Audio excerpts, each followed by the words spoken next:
Okay, so it's the Phantoms Christmas, New Year, mid-season review. Welcome aboard, Slava.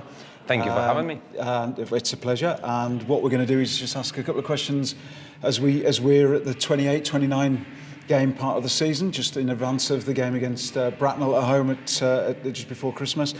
So just talking about the start of the season, obviously we come into the season as playoff champions, but there's as much change in the roster as there's ever been in the Slava team. I just wanted to know, what the circumstances were surrounding some of those, some of the guys leaving. Obviously, with Wells leaving, we knew he was going to retire, but there were a lot of new faces brought in. Yeah, look, there is a time after a good couple of years. What did we have? 10 years. A lot of guys been there 10, 11 years, and like you mentioned already, Wells was retiring. He actually gave us an extra year. I think he was supposed to retire after the cup win. I think that was the original, that's what we spoke about, but then he wanted to play another year. And sometimes you look at things overall, all those players that left, they've been absolute warriors for us. It doesn't matter if it's for 2 years, 3, 5, or 10, 11 years, and they've done an amazing job. And I think at some point you have to review the whole of the season, and I don't think winning the championship, it's always great. It's always kind of the most important thing, but I think we didn't play as good as we played in the previous years, and it was something that I had to think about, and I felt we wanted to bring some new blood, not just younger guys, but we wanted to bring some new blood at the top as well. And that's a big call after a championship win? Yeah. But like I said, you have to accept the whole of the season, simple as that. And some of the decisions were not just based on the season, some of them based on the past 2 seasons as well. We end up with a couple of new imports. Obviously, Lucas and Paddy. Paddy especially serves us so well, has his jersey retired. But you'd have known something about Yanni with his time at Coventry and working with Luke? I think the first time it's happened, it was early last season. I think Feds came up to me and said, Yanni, obviously available. We at that stage didn't have the money, and we just about agreed verbally with Ivan as well. So we just stayed that way for that season, and then we started more communication closer to maybe February, March. I know last year was a long season, we didn't finish till end of April. So at some point, because he finished a little bit earlier, we started the communication, and obviously Feds and Yanni had a really good connection in the Elite League, and when Yanni made a decision that he wants to come and play for us, it was no-brainer. And at the time we're doing this interview, he's one of the top point scorer, and he's bagging those assists every week, isn't he? Look, we obviously had some really decent inputs. Lucas for 2 years been outstanding. Obviously different hockey player. We had Paddy, who's I know Paddy before I came to Peterborough. Yeah. I worked with him in Slava as well. He's unbelievable hockey player. So it's not just about. But Yanni is different. Yanni is just a playmaker, So the qualities that Paddy would bring, the qualities that Lucas bring, Yanni is more of the guy who links the plays, who finds the exclusive passes. Doesn't matter. It's not just for scoring, but it's releasing pressure. It's linking plays and power plays and things like that. And really happy to have him. And of course, one of the things that set people talking in terms of recruitment is the decision to go with the import netminder. Now, of course, we've been there before with the Yanis a few years ago now, and Hayden comes in as the import netminder, and he's been doing a big job. Look, again, I spoke in my interview in the summer about obviously Mazi leaving. We gave him a lot of praises for everything he's done for us. Obviously unbelievable person and really good team guy. And when we start looking, we obviously wanted to make sure we bring somebody who can be one of the best goalies. And it is difficult for Lavi, at least at the start of the season, because he only played 4 games a year before. I'm not saying it took him a little bit of time, because he was still doing his job, but we can see how much more he's going to give us, and I can't really pinpoint which game it was, but he's been pretty good for us in the last 5-6 weeks, you know, and the gradual improvement of his game because of such a long layoff last year, and he's a big player for us now, and again, really happy to have him. Absolutely. I was interviewing Callum, I think it was, Bouglas, a couple of weeks ago, and he was saying that over the weekends, as the games have gone by, the D, I mean, obviously we defend from front to back, but the D learns which shots they need to give him, because he's gonna make saves that they're becoming accustomed to a new netminder. Changes the way the D play as well.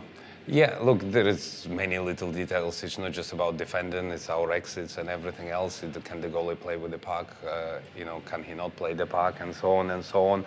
Lavi obviously brought few good ideas on defending 2-on-1s, a little bit unorthodox in my view, but obviously if it helps and everybody on the same page, like I always say, that anything tactical potentially work if everybody understands and follows. And obviously, yeah, it's one of those things where, again, the goals defending, it's not always on the goaltending, isn't it? There were games, prime example, against Swindon last Sunday. You can't fault Lavi for any goals. He's been screened, he doesn't see it, or it's a 3-on-1, we'll let him out to dry on the back door. So that's not his fault, it's our fault, and we discussed that on Wednesday. Like I said, we're always win and lose as a team, and when we break the goals down, the one that we concede, we don't go to the last 2 seconds how the goal happened. We go all the way up where it was a change of possession, and then we try to break it down and see how we could have kind of prevent this sequence of mistakes before the puck land up in the net. And then the season starts, of course, and it's rare that a season starts with so many injuries. You know, we used to having injuries come November, December, January, February. We started the season with injuries, and that doesn't give you the momentum at the beginning of the season that you might anticipate having it off the back of the championship. Look, it's been 2 years previously. Last year, like I said, we didn't have the best of years, some of it to do with injuries as well. A year before, obviously in both we won trophies, but again, we were pretty struck with injuries after Christmas and finishing the season without any goaltending. And I think it was about 4 main guys not playing. So all I was hoping in preseason this year, honestly, no word of a lie, in my head it was like, no injuries, please no injuries, let's start the season. And then we'll lose two forwards in preseason, long term. I think Jasper was over 3 months. Obviously Don's 6 to 8 weeks, I think, minimum, isn't it?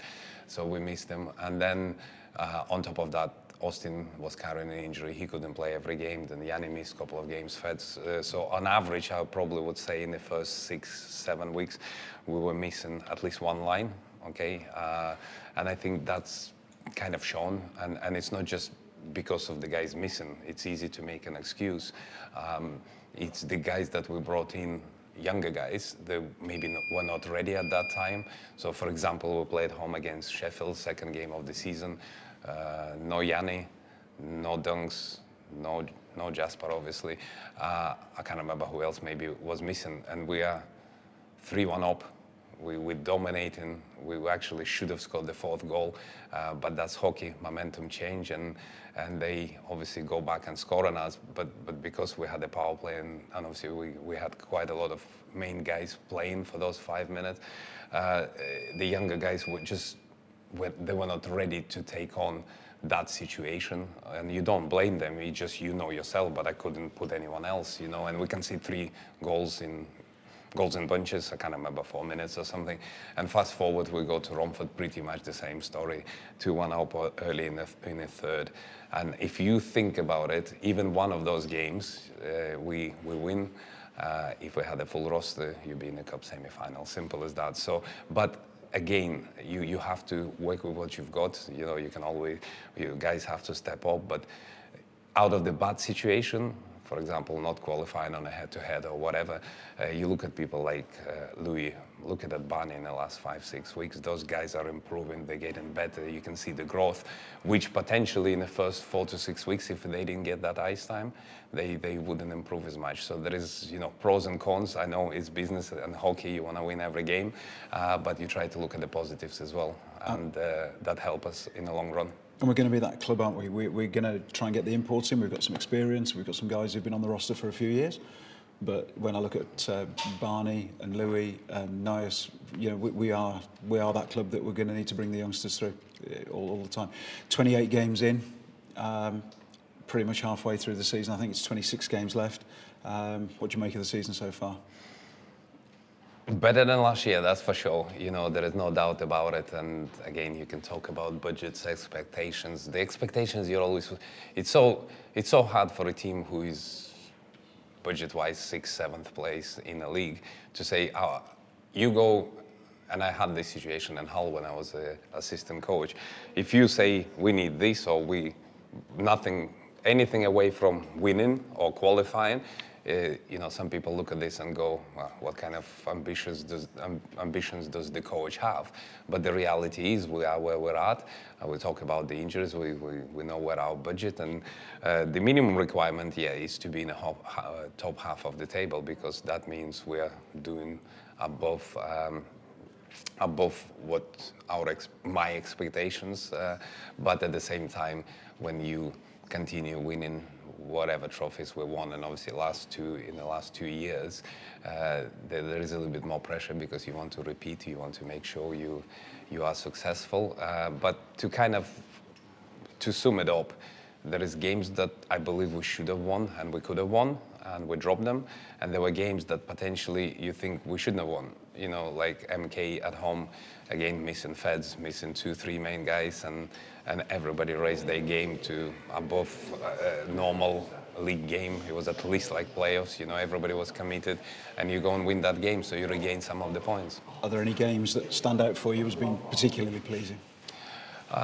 Again, probably difficult to just single out one game. I thought Sheffield away was a really good game. A couple of weeks ago, we played really well. Leeds at home was a great game. Both MK games were really good.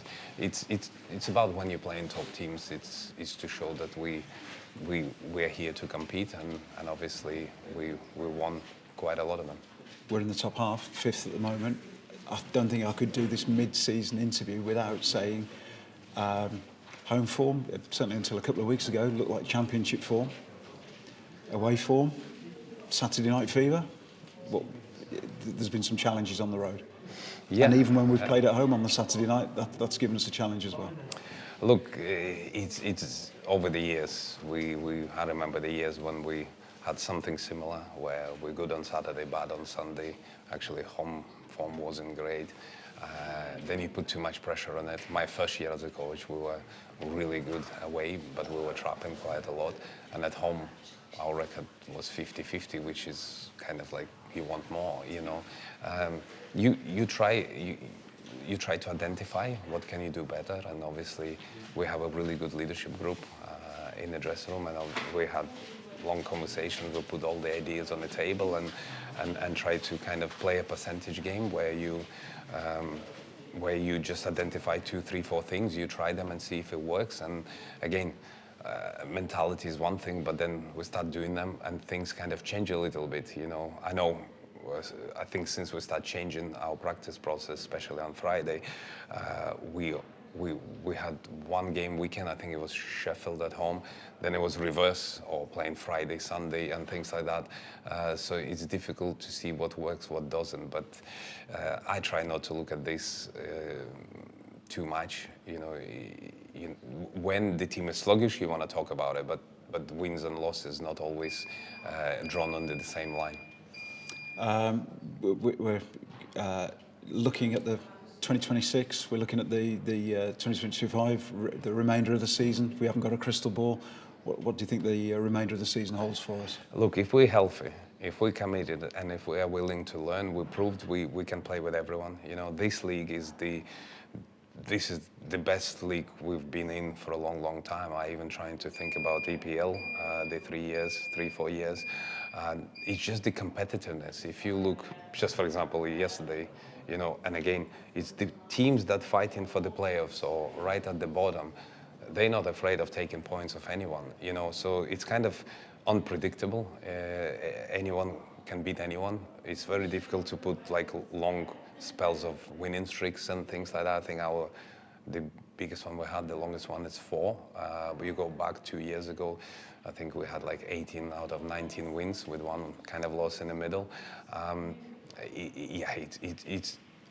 It's enjoyable league. It's definitely stress level for the coach. It's a lot higher compared to previous seasons, because before you kind of can look ahead and say, right, those points almost in the bag if we're playing, you know, our hockey and things like that. Now, like I said yesterday, full credit to Bees. It was like a play of hockey from both sides. We wanted to win, they wanted to win, both teams dialed in, and it come down to small details and certain things we didn't do that well. And again, it proves, we look at the table and say, oh, it's unacceptable. And look, nobody accepts the losses. You want to learn and move forward, but at the same time, the mentality you're trying to explain to the players, you want to win every game. But what's been happening for the last 10 years is not happening anymore. Everyone beats everyone, and for that reason, A, you got to be ready for every game. B, if you lose a game, you got to quickly move on, review, move on, and obviously try to learn and be better. But you can't just, I remember, in a normal situation, you lose to a bottom place team, it will be a disaster. Where this one, you just go, right, I watched a lot of videos this morning, and the commitment was there. There is no, obviously we talked about other things we can't correct, but we have to move quickly forward and obviously win tonight. We're in a league that's changed over the last couple of years, and there has been in the hockey media some talk about the troubles that Five Flyers are experiencing at the moment, and there has been some speculation about whether Fife might at some point in the future join our league. We've seen Solway join, we've seen Bristol join. Now, whether it's Fife or any other club that is looking strong in their own in their own league, do you think those teams, the addition of those teams and the breadth now in the league has made it more competitive? Everything, you know, the input qualities are better. The British players, look how many guys are coming down closer to the end of their careers from the elite league, and they unbelievable hockey players, you know, Feds, Venus, there's just few names there, and obviously County come down, and it's a really good, the standard overall of the players is better, and obviously that makes a better league. I think if you go back, when I first came to EPL from the Elite League, it was a bit of a shock, because it was still that old school hockey where maybe Peter Russell was doing tactics, nobody else did. You know, there was like, okay, you work a little bit on the power play, you know, you might have a general kind of tactics, but there was just nothing else. Just the main guys go and win the game, play 2.5 line hockey, and whoever's better on the day, you know, that wins. Now it becomes, on the top of technicality, it's a lot more tactical. You know, the coaches are improved, the teams are improved, and you have to always search for new things and try to unlock the teams with the right information given to your players before the game, where before, you don't need to go far, 5-6 years ago, you don't really, we didn't even have the Instat, you know, those days. And I think it's not just one or two things, there is a combination of things why the league is improving. To finish our interview, thanks for joining us. I think one other thing I was going to add is I think the fans have been brilliant from the start of the season. I mean, they're always brilliant here in Peterborough. Personally, I think it's a great rink to watch hockey. It's got its own idiosyncrasies. It's, you know, it is an old barn, but I think when it's rocking in here, it's a really great place to watch, and I imagine coach and play. Look, I've been here for many years, and I know when the building is full and the fans allow it, it's an unbelievable place to be. I think, obviously, been here for many years, I'm not saying you get used to it, but this becomes your home. It's just listening to, even like you say, guys interview somebody like Cam or Lavi, the new guys are coming in, and they're all, when you try to sign those guys, you tell them straight away what kind of rink we've got, and so on and so on, so they don't have a shock. But when they arrive, they're already prepared for the rink. But what is surprise for them is our fans, isn't it? Is how loud this building is when we all get going, and it proves again, yeah, best fans in the league, and the best way this ring is set up to kind of acoustics and everything else. When the fans are loud, everybody can hear. Final message from you for Christmas for the Phantoms fans? Look, obviously, yeah, it's the next Wednesday. Bloody hell, time flies, isn't it? So I just want to wish Merry Christmas to you guys. Thank you for having me, all the staff, fans, players, and yeah, Merry Christmas and all the best for the new year. Thanks, Slava. Thank you. Catch you again. Thank you. Cheers.